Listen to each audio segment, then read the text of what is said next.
Gloire au Seigneur, mes bien-aimés, que soyez bénis. Ceux qui sont là depuis ce matin, ceux qui sont arrivés cet après-midi, soyez bénis. Vraiment, la grâce de Dieu est au milieu de nous. Alléluia. Amen. Alors, comme on avait dit, on va continuer dans notre enseignement que nous avons commencé depuis déjà plusieurs semaines. Nous sommes toujours dans la puissance d'égarement. Et dans la puissance d'égarement, il y a plusieurs rubriques, il y a plusieurs sous-thèmes. Amen. Amen. Il y a vraiment plusieurs sous-thèmes que nous abordons.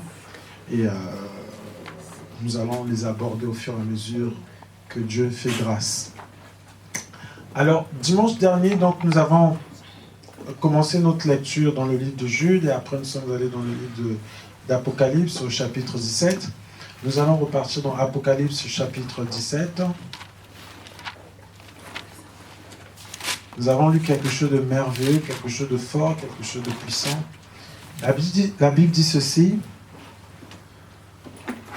Apocalypse chapitre 17. Puis l'un des 7 anges qui tenait les 7 coupes vint et m'adressa la parole. Viens, je te montrerai le jugement de la grande prostituée, assise sur les grandes eaux. C'est avec elle que les rois de la terre se sont livrés à l'inconduite, et les habitants de la terre se sont enivrés du vin de son inconduite. Il me transporta en esprit dans un désert, et je vis une femme assise sur une bête écarlate, pleine de noms de blasphème, et qui avait 7 têtes et 10 cornes. Cette femme était vêtue de pourpre et d'écarlate, et parée d'or, de pierres précieuses et de perles. Elle tenait à la main une coupe d'or remplie d'abominations et des impuretés de son inconduite. Sur son front était écrit un nom, un mystère, Babylone la grande, la mère des prostituées, des abominations de la terre. Je vis cette femme ivre du sang des saints et du sang des témoins de Jésus. À sa vue, je fus frappé d'un grand étonnement. Et l'ange me dit, pourquoi t'étonner? Je te dirai le mystère de la femme et de la bête qui la porte et qui a 7 têtes et les 10 cornes. La bête que tu as vue était, et elle n'est plus. Elle va monter de l'abîme et s'en aller à la perdition. Et les habitants de la terre, dont le nom n'a pas été écrit dès la fondation du monde dans le livre de vie, s'étonneront à la vue de la bête, parce qu'elle était, qu'elle n'est plus et qu'elle reparaîtra. Il faut ici l'intelligence. Qui a de la sagesse? Les 7 têtes sont des montagnes sur lesquelles la femme est assise. Ce sont aussi 7 rois, 5 sont tombés, l'un existe, l'autre n'est pas encore venu. Et quand il sera venu, il doit rester peu de temps. La bête qui était et qui n'est plus, c'est elle-même un 8e roi. Elle est aussi l'un des 7, et elle s'en va à la perdition. Les 10 cornes que tu as vues sont 10 rois qui n'ont pas encore reçu de royaume, mais qui reçoivent le pouvoir comme roi pendant 1 heure avec la bête. Ils ont un même dessein et donnent leur puissance et leur pouvoir à la bête. Ils combattront l'agneau, et l'agneau les vaincra, parce qu'il est le Seigneur des seigneurs et le roi des rois. Il les a appelés, les élus et les fidèles qui sont avec lui, les vaincront aussi. Il me dit, les eaux que tu as vues, sur lesquelles la prostituée est assise, ce sont des peuples, des foules, des nations et des langues. Les 10 cornes que tu as vues de la bête haïront la prostituée, la dépouilleront et la mettront à nu, mangeront sa chair et consumeront la consumeront par le feu. Car Dieu a mis dans leur cœur d'exécuter son dessein, d'exécuter un même dessein et de donner leur royauté à la bête jusqu'à ce que les paroles de Dieu soient accomplies. Et la femme que tu as vue, c'est la grande ville qui a la royauté sur les rois de la terre.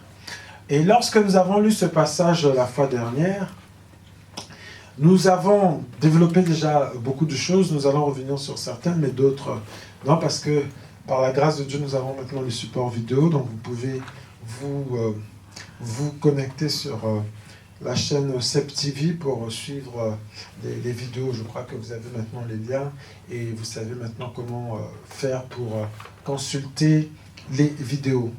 Alors, nous avons dit que cette femme, que l'apôtre Jean, le prophète Jean voit dans cette vision effrayante où il voit une femme vêtue de pourpre et d'écarlate sur une bête monstrueuse, elle-même d'écarlate, qui a 7 cornes, qui a 10 têtes. Donc c'est une bête vraiment monstrueuse. Et le Seigneur lui révèle beaucoup de choses. Il lui dit, mais cette femme que tu vois, c'est en réalité une ville. C'est la ville de Babylone. C'est une ville qui a la supériorité sur les rois, qui a une influence sur les royautés. Et cette ville, cette femme est assise sur les eaux. Et les eaux que tu vois, c'est des foules, c'est des nations, c'est des langues, c'est des peuples nombreux.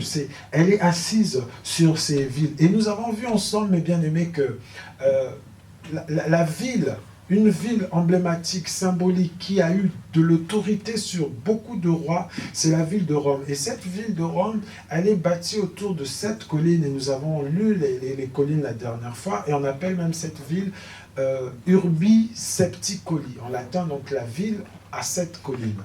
La ville aux 7 collines. Et cette ville-là, quand on parle de ville, en fait, en réalité, on parle des habitants de la ville. Si on parle de Paris, en réalité, on parle des habitants de Paris. Et la ville de Rome a la particularité d'avoir en son sein le Vatican. Le Vatican étant le siège de la religion catholique.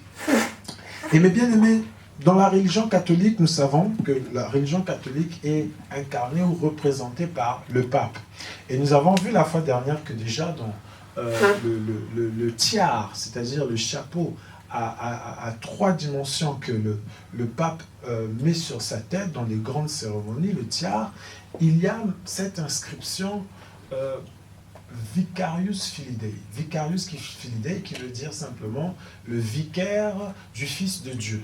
En français, c'est vicaire du Fils de Dieu. C'est le vicaire. Et le mot vicaire, en fait, veut dire suppléant ou remplaçant. Donc, ça veut dire le remplaçant, le suppléant du Fils de Dieu, celui qui a succédé à Pierre. Voici ce qui est dit. Or, nous savons très bien, nous avons lu dans le livre de Jude, au chapitre 1, à partir du verset 4, que beaucoup d'impies se sont infiltrés parmi nous, parmi vous, dit la parole, donc parmi nous, enfants de Dieu, disciples de Christ, et ils ont la particularité, c'est qu'ils changent la grâce de Dieu en dérèglement et ils renient Christ, qui est notre seul Seigneur et Sauveur. Et là, sur ce chapeau, sur cette couverture qu'il met sur la tête, il y a donc cette inscription qui est Vicarius Filidei. Et nous avons vu la fois dernière, je ne sais pas si elles sont toujours là, ce qu'on avait marqué la fois dernière, donc on a noté. Donc, il y a des valeurs numériques. Les valeurs numériques. Et quand on a fait le calcul, c'est-à-dire la somme de ces valeurs numériques, ça tombait sur 6, 6, 6, 6. Donc 666. Amen. Amen. On a lu et donc on a vu avec étonnement comment celui qui se dit être le remplaçant du Fils de Dieu sur la terre, alors qu'il n'y a aucun intermédiaire entre Dieu et les hommes, le seul pont, le chemin, la vérité, la vie, nous dit la parole, c'est Jésus-Christ. Mais voilà que là, dans la religion catholique, il y a marqué Vicarius Filidei, le vicaire du Fils de Dieu, donc le remplaçant du Fils de Dieu, donc celui qui prend la place de Jésus-Christ. Et il faut voir, mes bien-aimés, qu'avec cette autorité de vicaire, cette autorité de Fils de Dieu, de remplaçant du Fils de Dieu, le pape a un grand pouvoir. Le pape, en fait, a rassemblé tous les péchés en 7 péchés capitaux. Vous savez, le pape c'est celui qui avait donc c'est lui qui a le rôle de nommer les évêques. C'est lui qui a donc il a un grand pouvoir. Amen. Amen. Vous voyez? Parce que dans ce chapeau, en fait, la première dimension, c'est marqué Père des rois. Dans la deuxième dimension, c'est marqué Régent du monde. Et donc, c'est au niveau tout en bas où c'est marqué Vicaire du Christ, donc remplaçant du Fils de Dieu. Vicarius Filde. Et c'est marqué que c'est le grand prêtre. Or, nous savons, mes bien-aimés, grand prêtre, ça veut simplement dire souverain sacrificateur. Et dans l'alliance dans laquelle nous sommes, le souverain sacrificateur, c'est Jésus-Christ. Lorsque nous lisons dans le livre d'Hébreux, nous parcourons de Hébreux 8, Hébreux 9, Hébreux 10, nous voyons que notre souverain sacrificateur à nous, c'est Jésus-Christ. Par exemple, nous pouvons lire Hébreux 9, 11. Qui peut le lire rapidement? Hébreux 9, 11. Hébreux 9, 11. Bien aimés, nous sommes dans l'avion, nous attachons nos ceintures, nous sommes en train de décoller. Vraiment, c'est merveilleux. Alléluia. Amen. Et je bénis aussi ceux qui auront la grâce de suivre ce message sur YouTube, sur la chaîne Sep TV. Que Dieu vous bénisse. Donc voilà, nous lisons Hébreux 9, 11. Parole du Seigneur dans Hébreux 9, 11. Oui. Mais Christ est venu comme souverain sacrificateur des biens à venir. Il a traversé le tabernacle, plus grand et plus parfait, qui n'est pas construit de main, d'homme, c'est-à-dire qui n'est pas de cette création. Il est entré une fois pour toutes dans le lieu très saint, Oui. non avec le sang des boucs et des veaux, mais avec son propre sang, ayant obtenu une rédemption éternelle. Car si le sang des taureaux et des boucs et la cendre d'une vache répandue sur ceux qui sont souillés sanctifie et procure la pureté de la chair, quand bien plus le sang de Christ, qui par un esprit éternel s'est offert lui-même sans tache à Dieu, purifiera-t-il votre conscience des œuvres mortes, afin que vous serviez le Dieu vivant. Amen. Amen. Nous pouvons nous arrêter par là. Vous voyez, là, l'auteur aux Hébreux décrit en fait le rôle du Seigneur Jésus-Christ. Il est venu comme souverain sacrificateur. Comme nous lisons dans Exode et dans Lévitique, dans Nombre, qu'avait le rôle du souverain sacrificateur? Déjà, c'est lui qui présentait les sacrifices pour les péchés du peuple. Vous voyez, il rentrait avec dans le lieu saint, donc quand les personnes péchaient, les personnes trouvaient des animaux sans défaut, etc. et venaient devant le souverain sacrificateur et lui faisait l'œuvre expiatoire, c'est-à-dire il sacrifiait l'animal, le sang était aspergé sur celui qui avait péché et on transférait le péché de la personne sur l'animal et l'animal était sacrifié. Ainsi, le péché il y avait un transfert.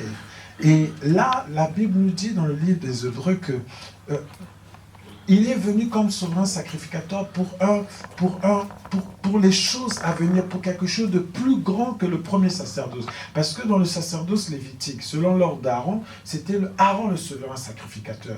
Et vous voyez par exemple sur le chapeau du pape, il y a marqué Vicarius Filide, donc remplaçant du Fils de Dieu sur la terre, alors que sur le souverain sacrificateur de la première alliance, il y avait aussi une inscription sur sa couverture, sur le chapeau qu'il mettait. Il y avait marqué sainteté à l'Éternel. Alléluia. Sainteté à l'Éternel. Donc ça rendait gloire à Dieu. Alléluia. Mais dans l'alliance dans laquelle nous sommes, où Jésus-Christ est le souverain sacrificateur, nous voyons un homme s'arroger le titre de vicaire, donc remplaçant du Fils de Dieu. Or, quand on dit remplaçant du Fils de Dieu, donc il prend tous les attributs de Jésus-Christ. C'est-à-dire que lorsque vous voyez le pape François, c'est comme si vous voyez Jésus-Christ.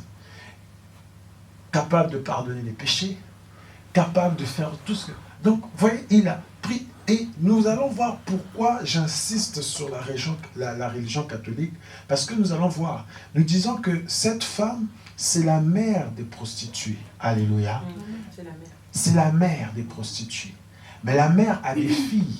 Alléluia. Amen, amen. La mère a des filles. Et nous allons voir comment les pratiques de la mère se sont répercutées sur les filles qui n'ont pas coupé le cordon. Nous allons lire Ésaïe 16, verset 4.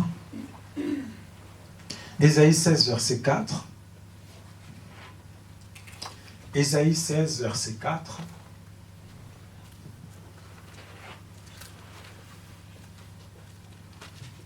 Ésaïe 16, verset 4.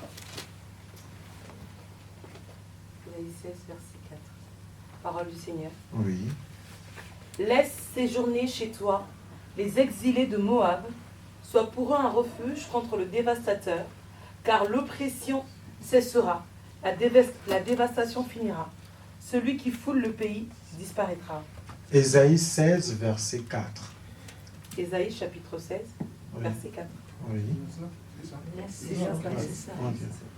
Laisse séjourner chez toi les exilés. Oui. Laisse séjourner chez toi les exilés de Moab, sois pour eux un refuge contre le dévastateur, car l'oppression cessera, la dévastation finira. Celui qui foule le pays disparaîtra. Continue. Et le trône s'affermira par la clémence, et l'on y verra siéger fidèlement dans la maison de David un juge ami du droit et zélé pour la justice. Nous entendons l'orgueil du superbe Moab, sa fierté et sa hauteur, son arrogance et ses vains discours. Amen. On s'arrête par là. On va lire, c'était plutôt Ézéchiel 16, verset 4. Voilà, Ézéchiel 16, verset 4. La Bible dit ceci. À ta naissance, au jour où tu naquis, ton cordon n'a pas été coupé. Tu n'as pas été lavé dans l'eau pour être purifié. Tu n'as pas été frotté avec du sel.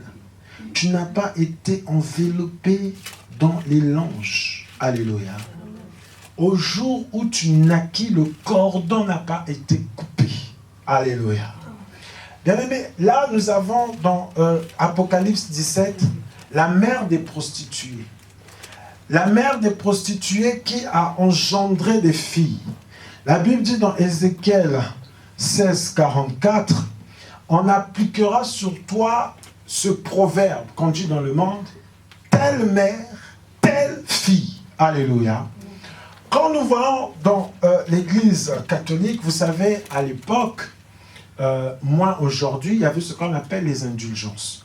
Les indulgences, c'est-à-dire quand les personnes péchaient, avec de l'argent, allaient voir les évêques ou le pape, et il avait des rites à faire, mais il fallait payer pour que les péchés soient pardonnés, les indulgences. Alléluia.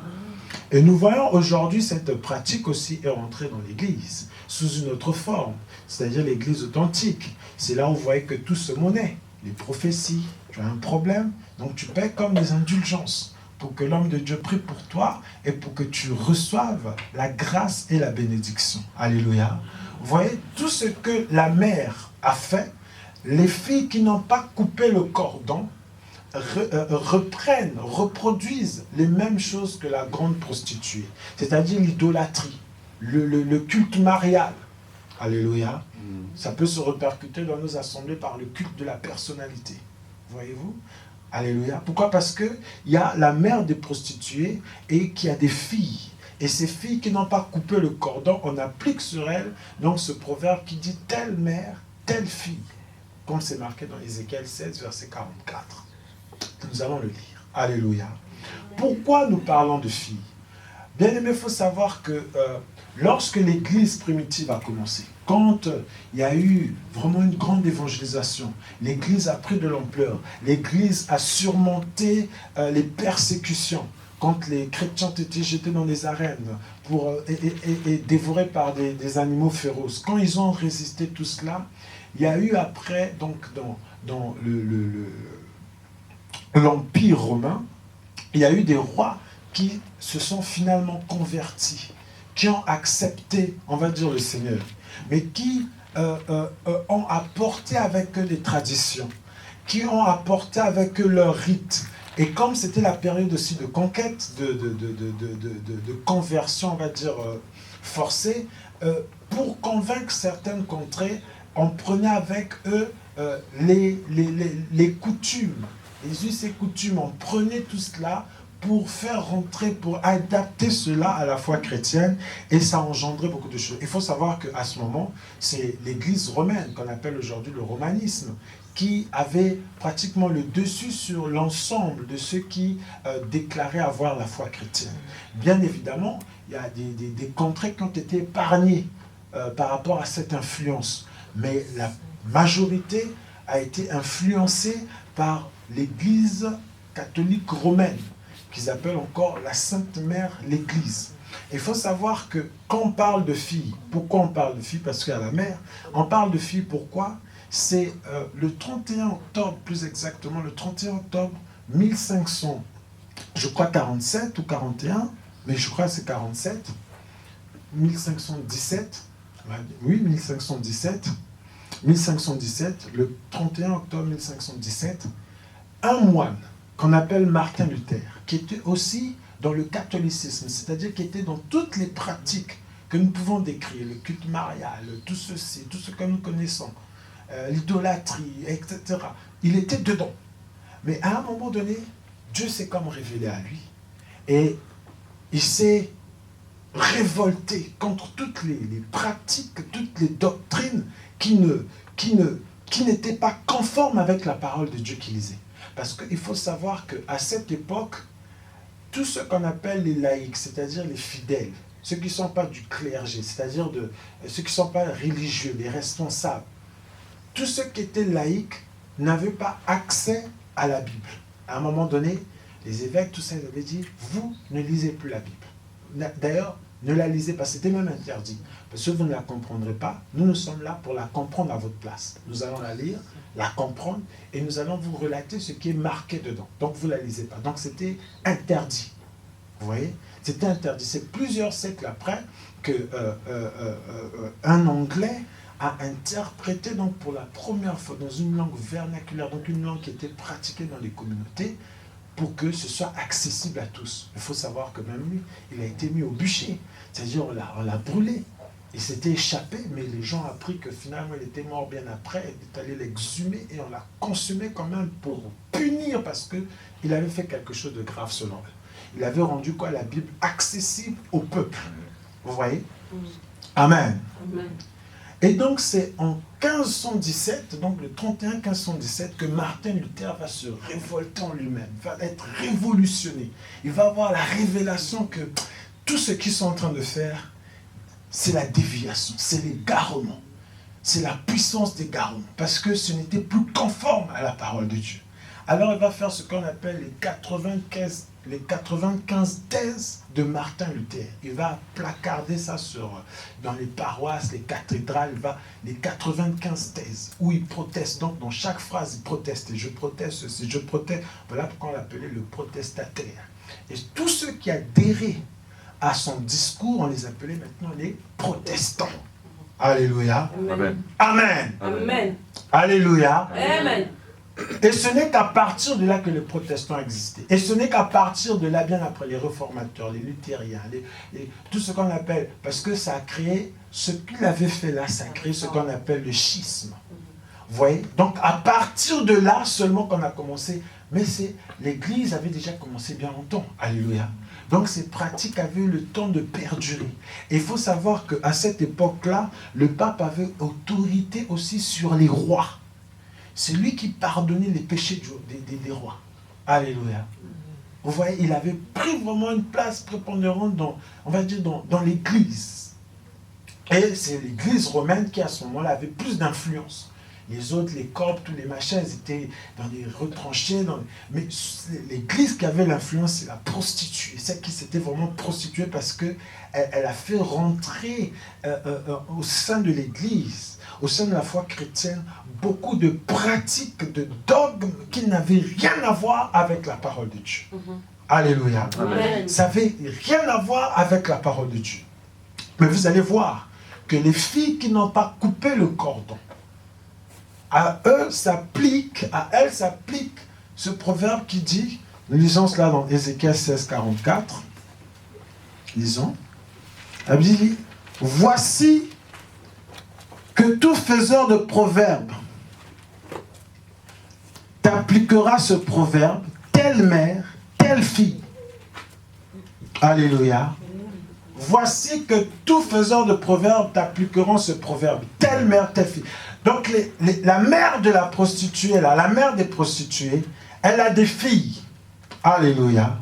Et il faut couper le cordon. Il y a eu la première tentative de rupture de cordon avec Martin Luther. Martin Luther, avec ses 95 thèses où il protestait. Et il faut savoir qu'on lui a même envoyé un émissaire. Le pape a dépêché un émissaire pour dire tu ne seras pas sauvé. Parce que par rapport au système romaniste, le romanisme, donc l'Église catholique romaine, on est sauvé que par la Sainte Mère l'Église.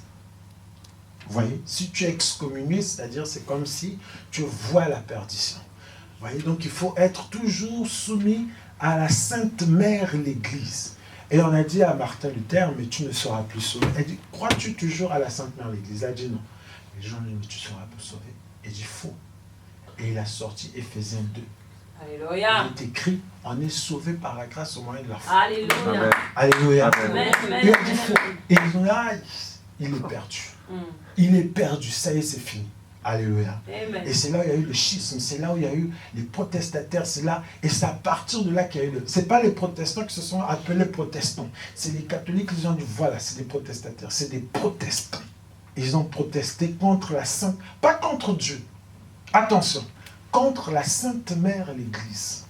Donc il y avait l'autorité sur les rois qui était sur les peuples, parce que la Bible dit, donc, et Apocalypse 17, nous avons lu, les eaux que tu vois sur lesquelles est assise la mère, la femme que tu as vue là, les eaux sur lesquelles elle est, en fait c'est des populations, c'est des nations, c'est des langues.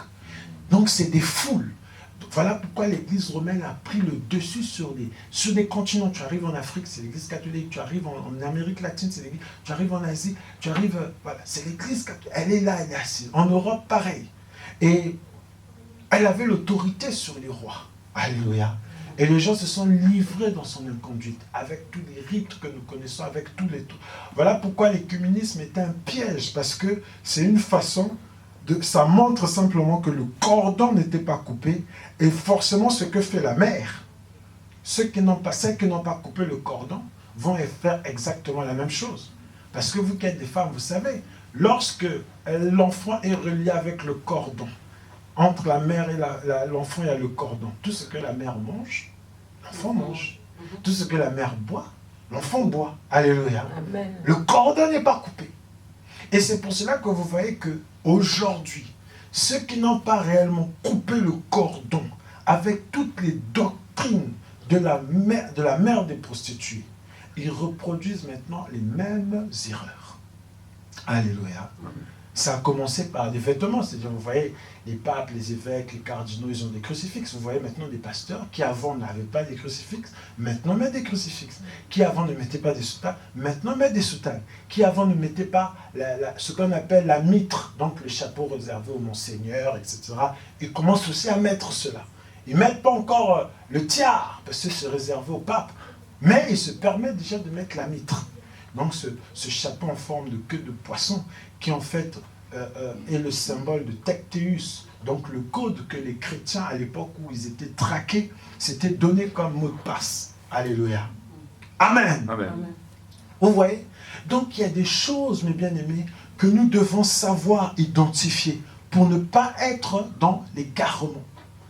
Nous parlons de la puissance d'égarement. Il faut arriver à identifier l'égarement. Quand a-t-il commencé? Où a-t-il commencé? Et quelles sont les pratiques de cet égarement que la mère des prostituées pratique et que ses filles reproduisent? Pour savoir si nous sommes l'une de ces filles ou si nous sommes l'une des filles dont le cordon n'a pas été coupé et dont le proverbe qui dit telle mère, telle fille s'applique. Amen. Amen. Voilà pourquoi c'est important de comprendre ces choses dont nous parlons. C'est important pour sortir de là, parce que la Bible dit, elle entraîne avec elle beaucoup dans son inconduite. Alléluia. Et les gens se sont enivrés du vin de son inconduite. Amen. Amen. Et c'est pour ça que tout au long de cet enseignement, mes bien-aimés, nous allons découvrir ensemble quelles sont ces pratiques. Pourquoi? Parce que je vous ai montré, avant qu'il y ait la révolte de Martin Luther, tout le monde était dans le même sac. Amen. Tout le monde était dans le même sac. Le schisme a été créé à partir de ce moment-là. Et c'est à partir de ce moment-là aussi que beaucoup de chrétiens qui qui ont adhéré au discours de Martin Luther ont été persécutés. Voilà pourquoi nous voyons qu'elle avait dans sa coupe le sang des témoins de Jésus. Alléluia.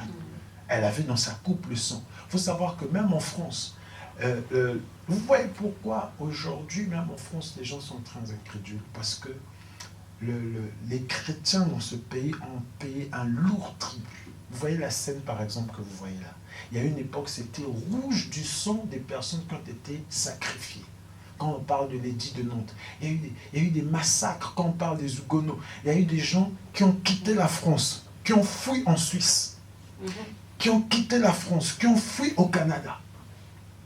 Vous voyez, beaucoup d'Européens ont fui dans ces nouvelles terres qu'ils appelaient à l'époque les nouvelles terres. Pourquoi? Parce qu'ici, ils étaient persécutés. Les gens pensent qu'il n'y a jamais eu le réveil en France. Si, il y a déjà eu le réveil, mais il a été combattu avec acharnement. C'est-à-dire que les gens ont été gorgés vifs, ils ont été jetés dans la Seine. Il y a eu des choses abominables. Amen. Amen. Alléluia. Amen. Pourquoi? Parce que en 1517, dans le 31 octobre 1517, Martin Luther, en Allemagne là-bas, il avait placardé sur les paroisses ces 95 thèses où il protestait contre justement les pratiques de la mère des prostituées, la mère des abominations. Pourquoi? Parce qu'elle a fait rentrer des abominations dans l'Église. Fait rentrer des abominations. Et nous allons voir ces abominations une à une. Et nous allons voir que beaucoup d'entre elles se sont répercutées aujourd'hui dans nos églises dites assemblées de réveil. Alléluia. Et c'est pour cela que nous parlons des garements. Parce qu'aujourd'hui, beaucoup d'écrits ou condamnent ce qui se passe à l'église catholique, mais pourtant, dans les pratiques, ils reproduisent exactement la même chose. Alléluia. Ainsi, ils ont le sentiment d'être préservés, épargnés, parce qu'ils sont protestants, ou parce qu'ils sont baptistes, ou parce qu'ils sont charismatiques, pentecôtistes, mais beaucoup d'entre eux ont toujours le cordon rattaché, lié à la mère des prostituées, donc la Sainte Mère l'Église. Alléluia. Il faut savoir que, à peine dans les années 60, les catholiques ont appelé ce qu'ils ont appelé l'Inum Gentium, donc lumière des nations, qu'ils appellent encore le Concile du Vatican II, où ils avaient décrété que tous ceux qui ne sont pas de l'Église catholique sont perdus. Alléluia. Tous ceux qui... Donc quand ils arrivent dans le mouvement écuménique, en fait c'est comme hypocrisie parce qu'ils considèrent que tous ceux qui se sont séparés là, ils ne sont pas sauvés. Parce que pour eux, pour être sauvés, il faut rejoindre l'Église catholique. Il faut rejoindre. Donc il y aura comme un retour. Alléluia. Amen. Amen. Il y aura comme un retour qui va se faire. Et ils se préparent déjà. Ils se préparent déjà.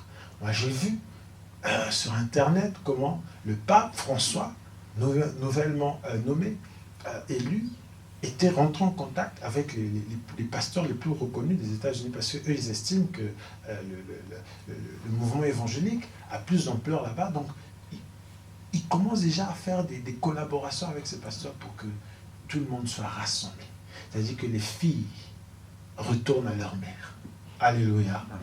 Et qu'ils s'enivrent dans sa non-conduite. Voilà pourquoi, mes bien-aimés, c'est important de comprendre ces choses. Parce que les églises où nous nous réfugions, en réalité, ce sont les filles de la prostituée, qui n'ont pas coupé le cordon. Être fille de la prostituée, c'est pas grave, mais il faut couper le cordon pour ne plus rien avoir avec elle. Alléluia. Parce que c'est le Seigneur qui coupe le cordon. Il a dit à cette l'image qui montre dans Ézéchiel 16,4, il dit, à ta naissance, au jour où tu naquis, ton cordon n'a pas été coupé. Tu n'as pas été lavé de l'eau. ton cordon n'a pas été coupé, tu n'as pas été lavé dans l'eau pour être purifié. Tu n'as pas été frotté avec du sel. Tu n'as pas été enveloppé dans des langes. Nul n'a porté sur toi un regard de pitié pour te faire une seule de ces choses. Par compassion pour toi, mais tu as été jeté dans les champs le jour de ta naissance, parce qu'on était dégoûté de toi. Je passais près de toi. Je t'aperçus en train de te débattre dans ton sang. Et je te dis, vis dans ton sang. Je te dis, vis dans ton sang.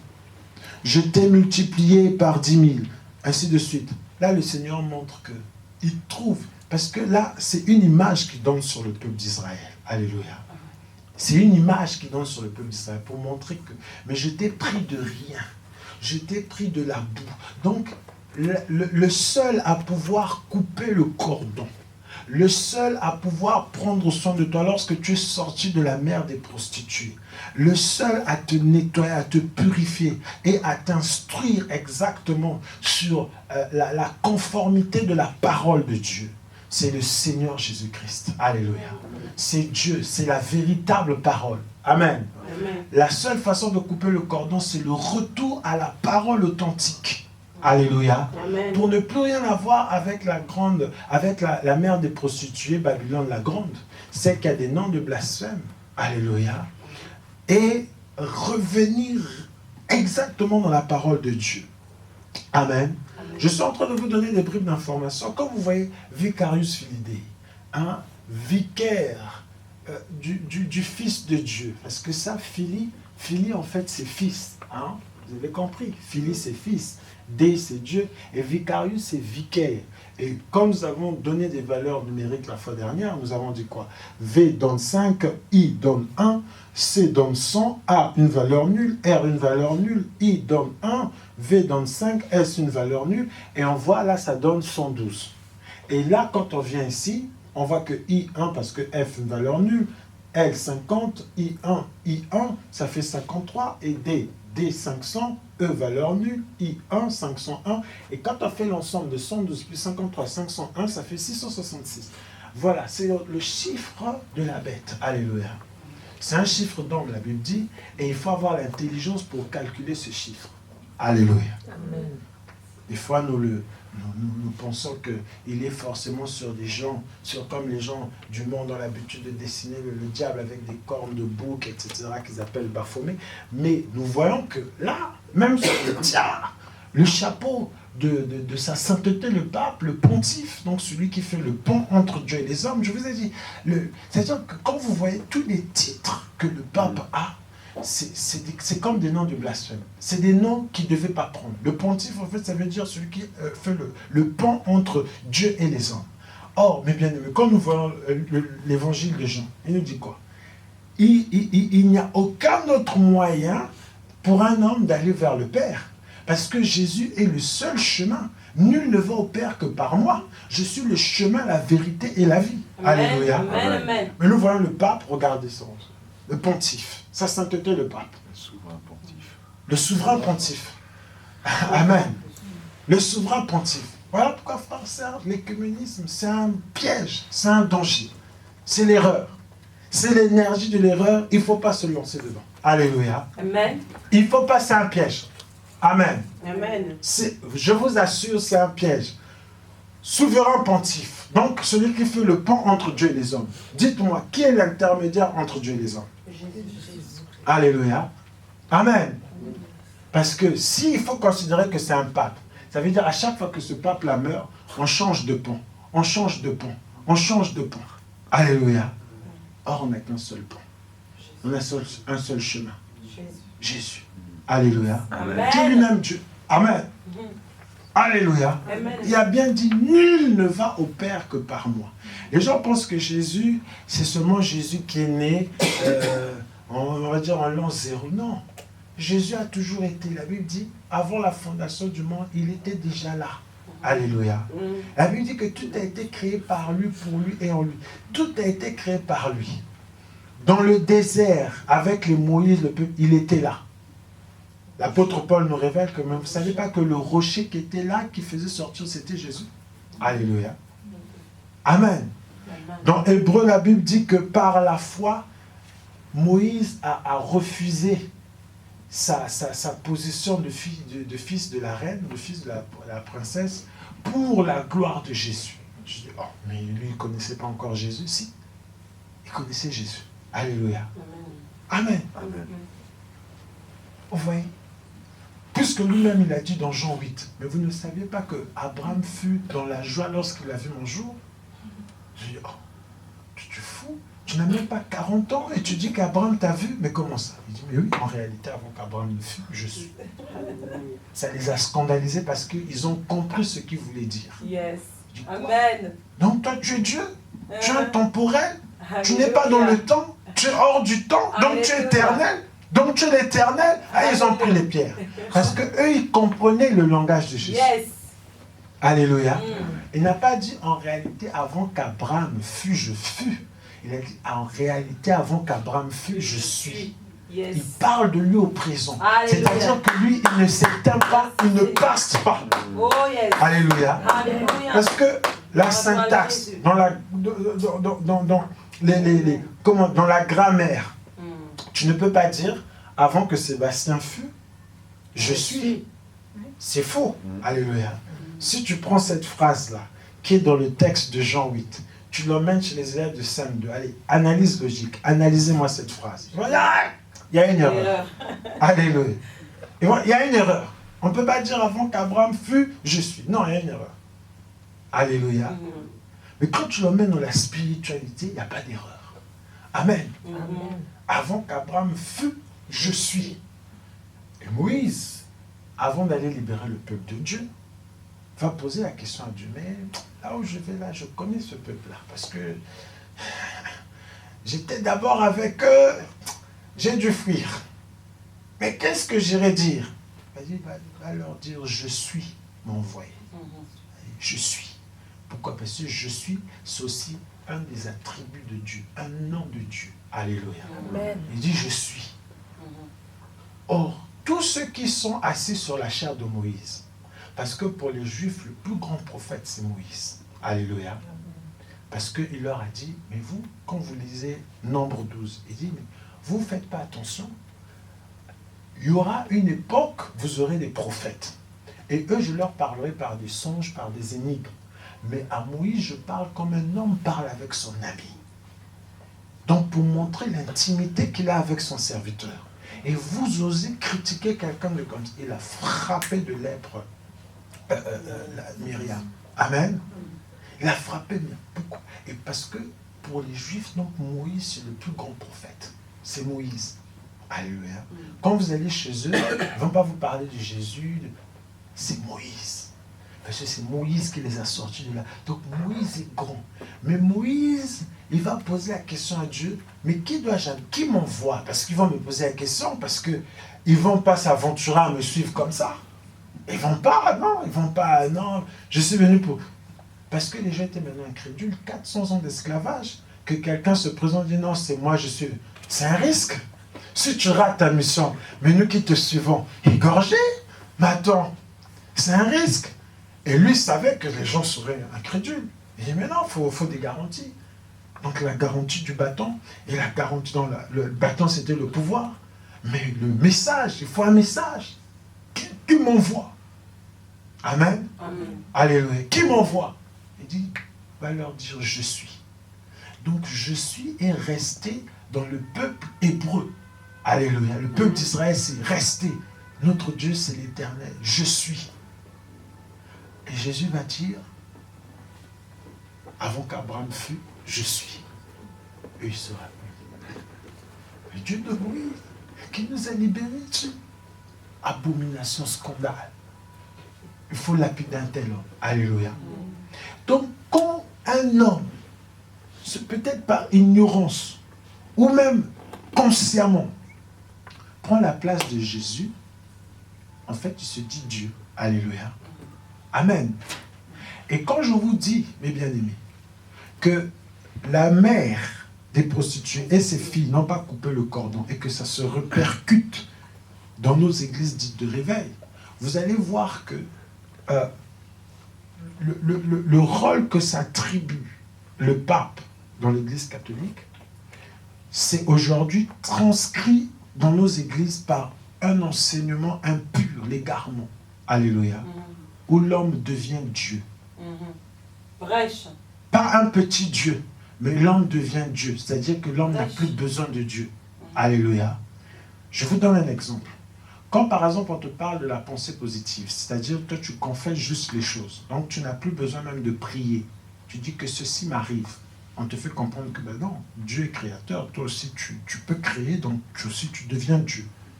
Créateur. En fait, on te donne comme le rôle de Vicarius Filii Dei. Amen. Il y a des enseignements où on t'attribue, sans que tu le saches, le rôle et l'attribut, donc Vicarius Filii Dei. Donc tu deviens remplaçant de Dieu. Donc tu n'as plus besoin de Dieu. Tu deviens homme Dieu. C'est-à-dire que Dieu, c'est maintenant toi. C'est pas que tu es petit Dieu avec un Dieu suprême, mais non, tu deviens Dieu, c'est maintenant toi. Donc tu es capable de faire des choses, tu es capable d'agir selon Dieu, tu n'as même plus besoin de foi. Alléluia. Et c'est pour cela que vous voyez, les gens qui disent non, mais en fait Dieu n'existe pas. Dieu c'est l'homme. Alléluia. Et ça rejoint le 666. Alléluia. Parce que quand un chiffre est répété 3 fois et que ça concerne l'homme, c'est l'exaltation de l'homme. Donc c'est le manpower. Donc c'est l'homme qui est devenu Dieu. Amen. C'est l'homme qui est devenu Dieu. Mais je sais, nous allons rentrer dans les détails pour que ce soit compréhensif pour tous. Parce que vous savez, ces choses, comme la Bible dit, c'est rentré insidieusement. Donc, tu ne fais pas gaffe. Tu es là dans l'euphorie, tu suis un enseignement, que c'est beau. Tu notes. Mais en fait, on est en train de te marquer sur le front 666. Beaucoup croient que c'est, on va te mettre comme un cachet. Non, c'est des enseignements qui sont rentrés insidieusement dans l'Église. Alléluia. Brèche. Amen. Amen, amen. Alléluia. Amen. Voilà pourquoi on doit faire attention. Et là, je suis en train de vous préparer pour que lorsqu'on va rentrer dans tous ces détails, vous allez comprendre. Et vous aurez l'intelligence, parce que la Bible dit, il faut avoir l'intelligence. Mais l'intelligence, là, c'est pas la sagesse humaine. Hein. C'est pas bac plus, je sais pas combien, non. C'est Dieu qui donne cette intelligence-là. Alléluia. C'est pas Oxford ou Harvard qui va te donner. Non. C'est Dieu qui te donne cette sagesse et cette intelligence. Alléluia. Amen. Ah oui, c'est pas la faculté de Maringouin. Non, pas du tout. C'est ni la Sorbonne, ni ces choses-là. C'est Dieu qui te donne cette intelligence. Amen. Amen. Oui, c'est Dieu qui te donne cette...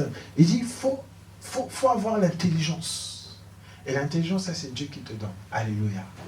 Pour que tu décèles toutes les ruses et que tu sortes de là. Danger. Tu sortes de là. Nous parlons de la puissance des gardes. Amen. Amen. Alléluia. Amen. Regardez ces titres. Vicarius Filii Dei, vicaire du Fils de Dieu, donc suppléant du Fils de Dieu, remplaçant du Fils de Dieu, avec toutes les autorités, toute l'autorité que cela comporte. Amen. Mais nous savons qui est Jésus-Christ. En réalité, Jésus-Christ est Dieu. Alléluia.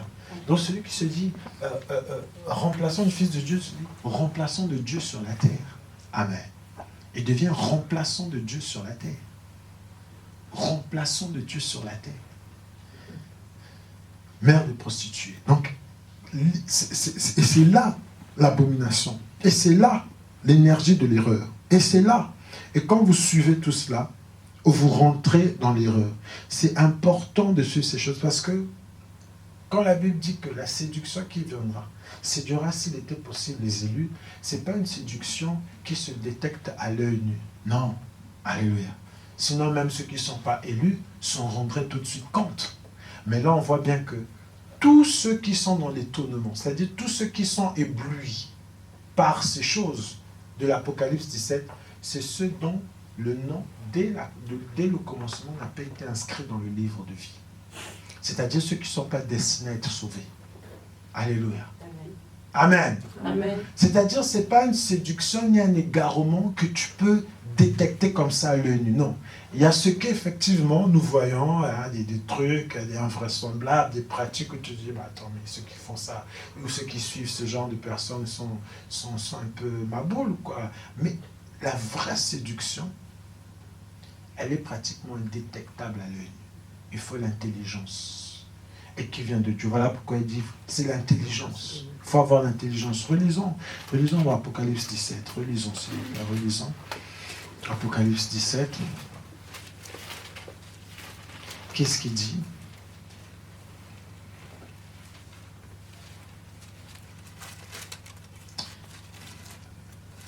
La bête que tu as vue était et elle n'est plus. Elle va monter de l'abîme et s'en aller à la perdition. Et les habitants de la terre, dont le nom n'a pas été inscrit dès la fondation du monde dans le livre de vie, s'étonneront à la vue de la bête, parce qu'elle n'est plus et qu'elle réapparaît.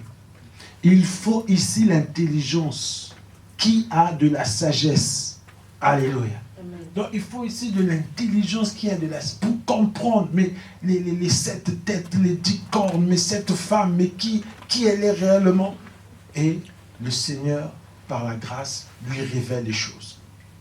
La femme que tu as vue, c'est une grande ville qui a l'autorité sur les rois. Elle-même, elle est un roi. La femme que tu as vue, les eaux sur lesquelles elle est assise, c'est des populations, c'est des foules, c'est des nations, c'est des langues. Et les gens s'enivrent de son vin, le vin de son inconduite. Ils vont avec elle. Alléluia. Voilà. Là, nous avons la mitre. Voyez-vous? La mitre. Voilà. Et le pape se donne des titres que l'Éternel n'a jamais donnés. Puis il blasphème. Il se dit être le pontife, c'est-à-dire le pont. Voilà ce que je vous disais. Entre Christ et les nations. Alléluia. Vous voyez? Le frère Sébastien est rapidement allé voir sur le... Voilà. C'est des choses comme ça. Amen. Vous voyez? Ce que je vous disais, voilà. Je n'ai pas menti. Regardez. Amen. Alléluia. Vous voyez? Et dans le tiers, quand vous verrez le tiers, si tu tapes le tiers, vous verrez que c'est un chapeau à 3 dimensions.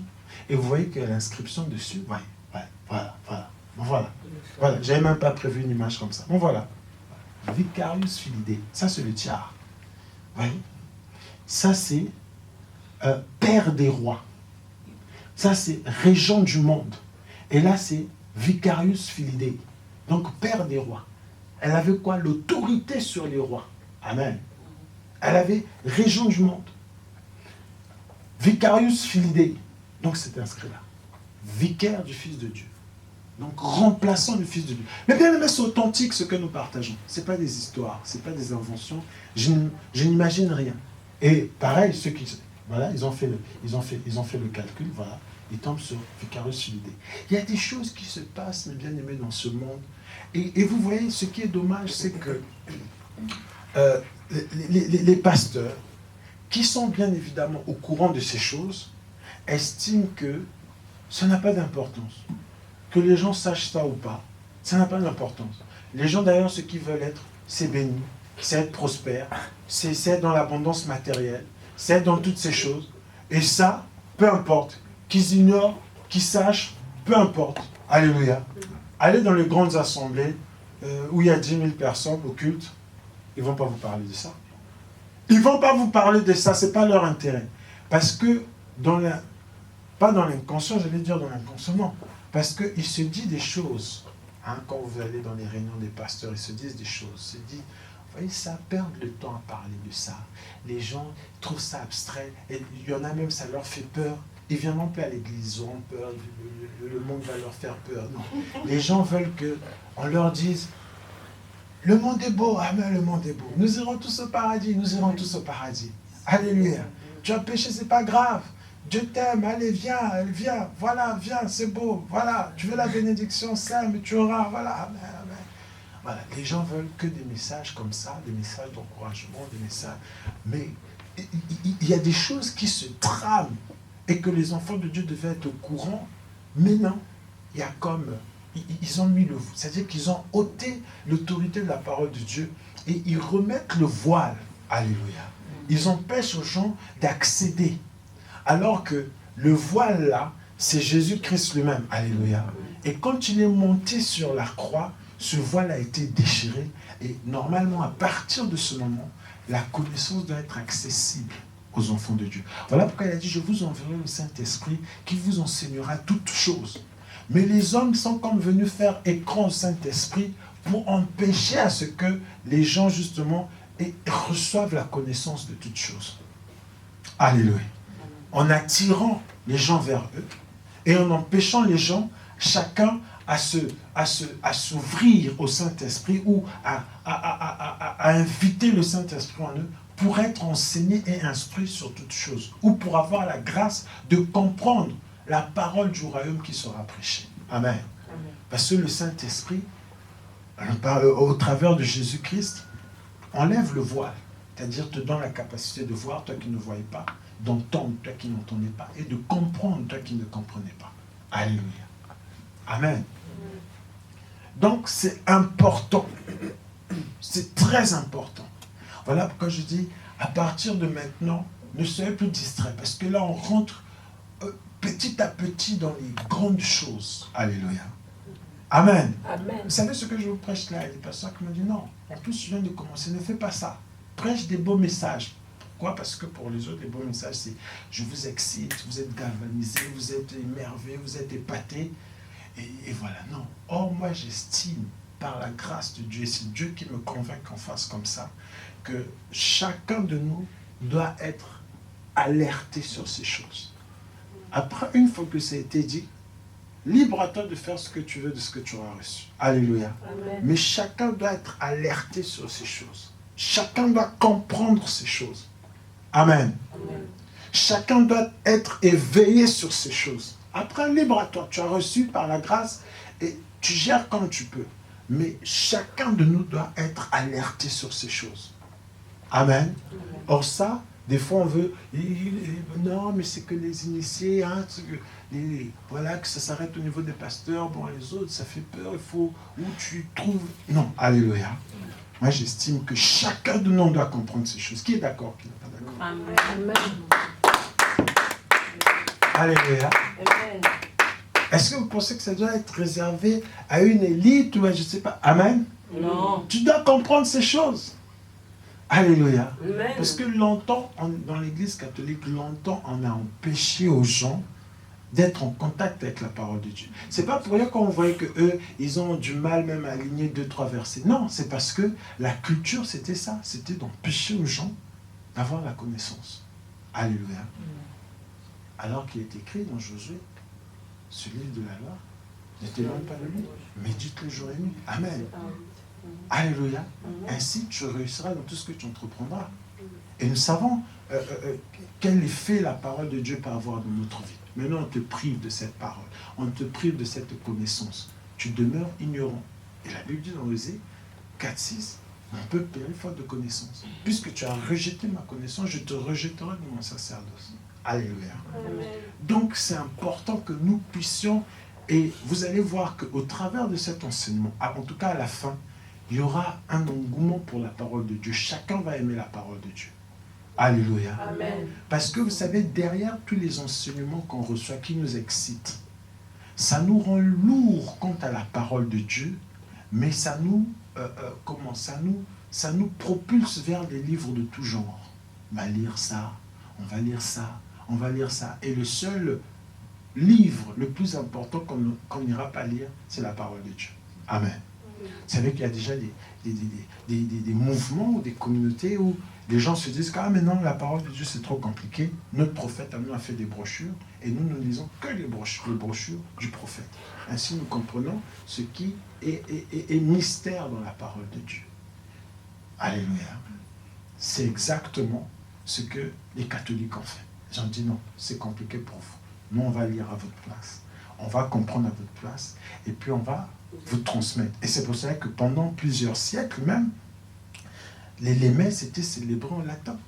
Une langue que les autres ne comprenaient pas. Il n'y avait que ceux qui étaient au séminaire, au monastère, qui comprenaient cela. Et donc celui qui faisait, il était obligé après de traduire. Mais il te dit ce qu'il veut bien te dire. Amen. Et la personne n'est pas dans la compréhension totale. Vous voyez l'égarement? Mais pendant des siècles, il y en a qui sont nés dedans, qui sont morts dedans, qui ont eu leur petit-fils dedans, qui sont... Ça a duré des siècles. Jusqu'à ce qu'en 1517, en octobre précisément, qui est Martin Luther, que le schisme soit créé. Pourquoi? Parce que Martin Luther a sorti ses 95 thèses. Amen.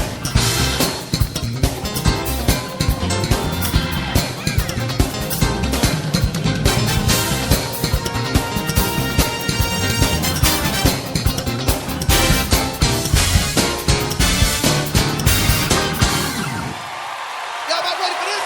Yeah!